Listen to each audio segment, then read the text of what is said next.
still ahead this morning. Those kiddos are going back to school very soon, right? Well, if they're nervous, we've got an expert coming out in to ease those back to school jitters. Stay with us.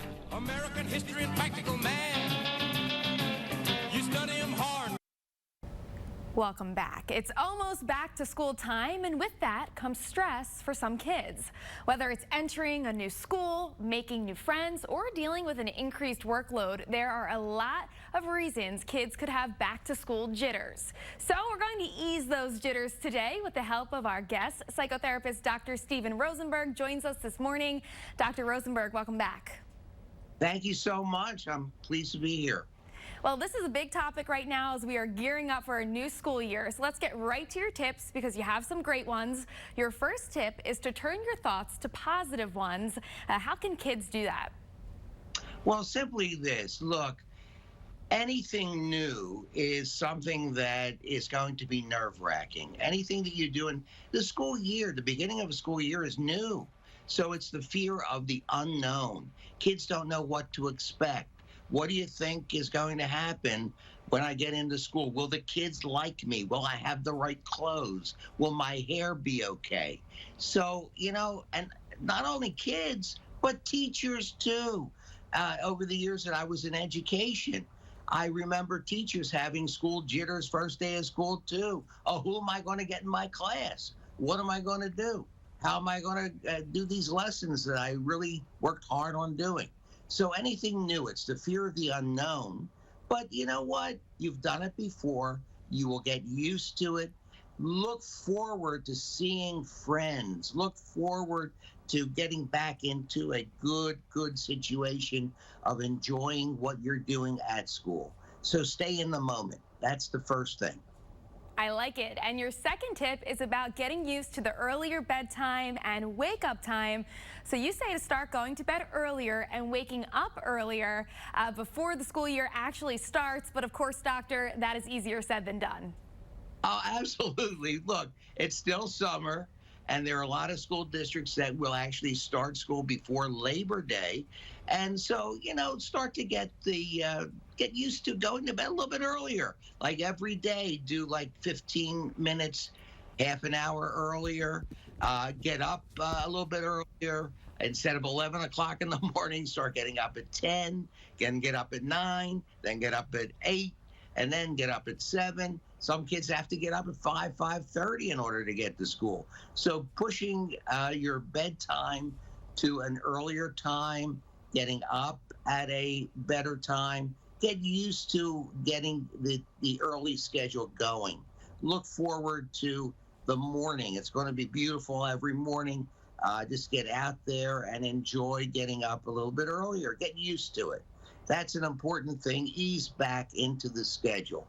Also, if you're going to a new school, make sure that you actually tour the school. Go get an appointment. Go to the school and see what's doing. If you're going to a new school, they'd be happy to show you around the school and look at what you're doing. Really feel good. Get into a good thing. Go shopping, get the right clothes that you want to wear, get a new hairdo that you would like to do. Just get prepared to enjoy a beautiful year at school. All right, and let's head to tip number 3 now. You say to have open communication with your child, no matter what the age might be. I think that's important when we're talking about different ages here. Oh, absolutely. Hey, look, I can remember my first day of kindergarten. And I'll tell you what, I was bad because I saw my mom leave. And I bolted to the door.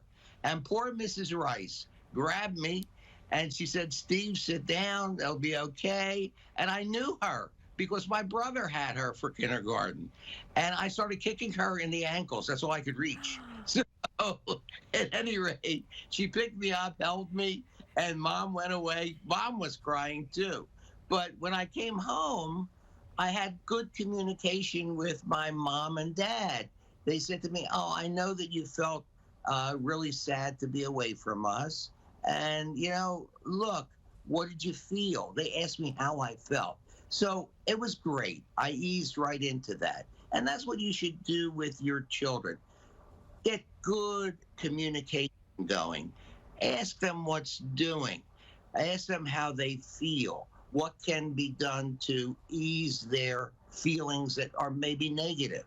Really get into a good situation with open and good communication, and you'll do well. And keep that going throughout the school year. And your final tip, doctor, don't neglect the basics of getting enough sleep, which we talked about, but also having good nutrition. Oh my God, nutrition is very, very important. Look, today we have very hectic schedules. So try to be prepared. Go out and get things that are nutritious. Lots of times these prepackaged foods may not be all that good. And not only that, a lot of kids can't open up these prepackaged foods. Like getting that straw into that pouch may not be very good for a lot of kids. So get things that are accessible to them, that are easy for them to use, and nutritious. You don't want a lot of sugars. You don't want a lot of prepared foods. Get into really fresh, nutritional foods. And also be active, because physical activity is good for the emotional state as well as the physical state. When you're active, and you know, your emotions are better. You feel better after activity. So get out there. Don't be an indoor kid. There's going to be a lot of day after school. Go out and enjoy, play. And doctor, for the parents who are watching, what's a tip for them? Because we know it can be stressful for them too, and not only their children. Just stay in communication with them. They'll be fine. And you know that because they went through it too. They have the same thing. I remember my first day at kindergarten, and I told my son what I did, and he started to laugh. So be able to communicate and really feel good with talking to your child.